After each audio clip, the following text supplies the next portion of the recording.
गूंगी बहू अंधी सास। एक परिवार में 5 लोग थे। ओम प्रकाश, उनकी पत्नी सुमित्रा, बहू भावना, बेटा राहुल और एक थी उनकी बेटी प्रियंका। वैसे तो ओम प्रकाश और सुमित्रा के घर में सब कुछ ठीक ठाक था, लेकिन सुमित्रा की एक आदत थी।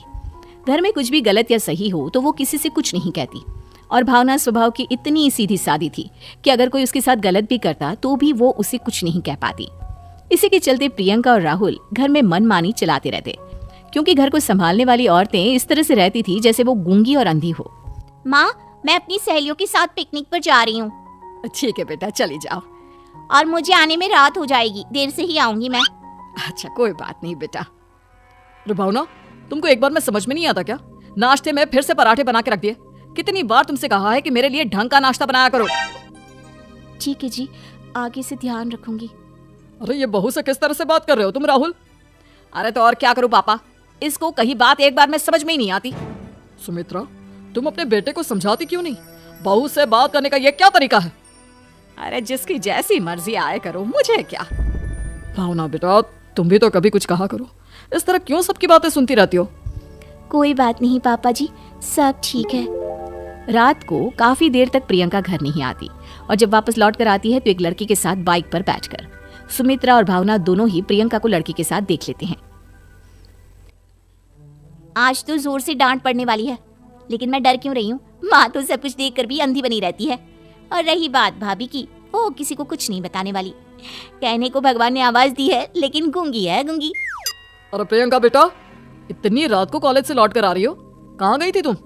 पापा, वो सहेली के घर पर थी, पढ़ाई करने के लिए रुक गई थी। अच्छा ठीक है, जाओ अपने कमरे में जाओ और सो जाओ।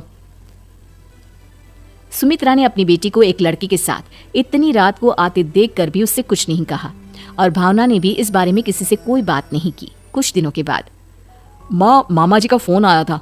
उन्होंने प्रियंका के लिए कोई रिश्ता ढूंढा है, लड़के वाले उसे देखने आ रहे हैं। अरे मुझे नहीं करनी शादी वादी, किसी लड़की को बुलाने की कोई जरूरत नहीं है। ये तुम क्या कर रही हो प्रियंका बेटा? तुम्हारी शादी की उम्र हो चली है और तुम्हारे मामा जी ने बहुत अच्छा रिश्ता बताया है। पापा, अब जिद क्यों कर रहे हैं? और आप क्यों मेरी मर्जी के खिलाफ शादी कराना चाहते हैं? अरे माँ, इसको समझाइए ना। आपकी बेटी, आप तो बस चुपचाप सब कुछ होते हुए भी देखती रहती हैं। अरे तो क्या कहूँ, और मेरे कहने से क्या हो जाएगा? वैसे भी गलत क्या हो रहा है, सब कुछ सही तो है। भावना बहू, देखो तो प्रियंका हमारी बात नहीं समझेगी, लेकिन वो तुम्हारी हम उम्र है। क्या पता तुम्हारे कहने से उसे कुछ समझ में आ जाए। नहीं पापा जी, मेरे कहने से कुछ नहीं होगा। मैं प्रियंका को कैसे समझा सकती हूँ? वो ननद है मेरी, कहीं मेरी किसी बात का बुरा मान गई तो। सुमित्रा और भावना में से कोई भी प्रियंका को कुछ नहीं समझाता। इस बात से राहुल और ओम प्रकाश जी दोनों ही परेशान हो जाते हैं। और फिर जब लड़का प्रियंका को देखने के लिए आता है, मुझे आपकी बेटी बहुत पसंद है, मैं उसके साथ शादी करने के लिए तैयार हूँ। देखो, मुझे तुमसे शादी नहीं करनी, और ये बात जितनी जल्दी समझ में आ जाए अच्छा रहेगा। अरे तो फिर आप लोगों ने मुझे यहाँ बुलाया ही क्यों? माफ कर दो बेटा, वो हमारी बेटी जरा गुस्से में है, हम उसे समझाने की कोशिश करते हैं। हाँ, देखिए आप नाराज मत होइए, वो तो उसने बस ऐसे ही कह दिया होगा। अरे कोई ऐसे ही कुछ कहता है क्या? और ये आपकी पत्नी और माँ, ये दोनों इस तरह चुपचाप क्यों बैठे हैं, जैसे इस घर के मेंबर ही ना हो? आपके घर में सब कुछ ठीक तो है ना? अरे सब कुछ ठीक है बेटा।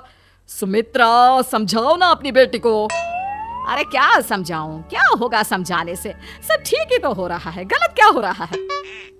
भावना, प्रियंका को अंदर लेकर जाओ और उससे समझाओ कि कितना अच्छा रिश्ता है। इतना अच्छा लड़का है, इस तरह से बिहेव ना करे। नहीं जी, मैं किसी से कुछ नहीं कह सकती जी। अरे अजीब परिवार है, मुझे तो यहाँ से निकलना पड़ेगा। इस तरह से तो आपकी बेटी की शादी किसी से नहीं हो सकती। जिसके घर की औरतें गूंगी और अंधी बनकर बैठ जाए, उस घर का कुछ नहीं हो सकता। ओम प्रकाश और राहुल सुमित्रा और भावना की हरकतों की वजह से बहुत परेशान हो जाते हैं।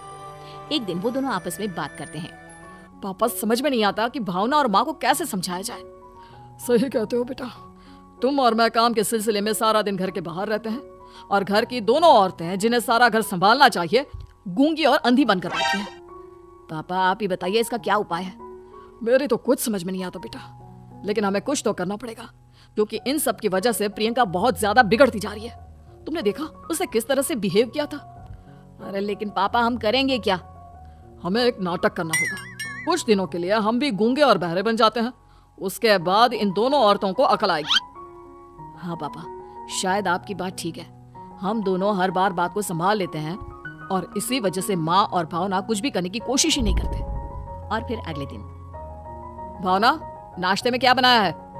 जी पराठे बनाए हैं। मेरे लिए पोहा बना दो। अच्छा जी ठीक है, अभी बना देती हूँ जी। बहू नाश्ते में क्या बनाया है? पापा जी पराठे हैं और पोहे बन रहे हैं। और बहू मुझे तो उपमा खाने का मन था, मेरे लिए उपमा बना दो। ठीक है पापा जी, अभी बना देती हूँ। भाभी जल्दी से जरा मेरा कॉलेज का टिफिन तो पैक कर देना। और सुनो, मुझे ना भिंडी की सब्जी खाने का मन है। सुमित्रा चुपचाप बैठी बैठी सब कुछ देख रही थी। उसने किसी से कुछ भी नहीं कहा और ये देखकर भावना को मन ही मन गुस्सा आ रहा था, लेकिन वो किसी से कुछ नहीं कह रही थी। उसे लग रहा था कि ओम प्रकाश जी जो हमेशा उसकी साइड लेते थे वो भी आज चुपचाप बैठे हुए थे। शाम के वक्त प्रियंका अपने बहुत सारे दोस्तों को लेकर घर आती है और उधर दूसरी तरफ से राहुल भी अपने ऑफिस के दोस्तों को लेकर घर आ जाता है। प्रियंका अपने कमरे में तेज म्यूजिक चलाकर डांस करती है और राहुल अपने दोस्तों के साथ बैठकर जोर जोर से हंस रहा था। प्रियंका और राहुल मिलकर पूरे घर को अस्त व्यस्त कर देते हैं, लेकिन भावना उनसे कोई शिकायत नहीं करती और सुमित्रा जी भी चुपचाप बैठी रहती है।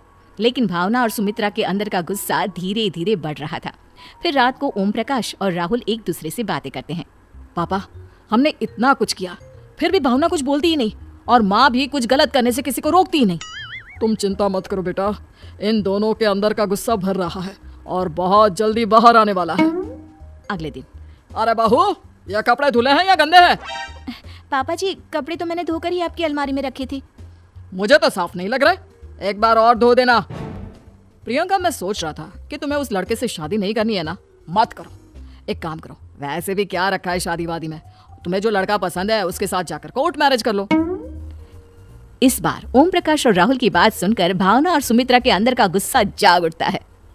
मैं किसी से कुछ कहती नहीं जी, इसका मतलब ये है कि आप लोग मुझे परेशान करते ही रहेंगे। कल 4 बार मुझसे नाश्ता बनवाया, आज पापा जी मुझसे धुले हुए कपड़ों को बार बार धुलवा रहे हैं। अरे मैं इंसान हूँ जी, कोई मशीन नहीं हूँ।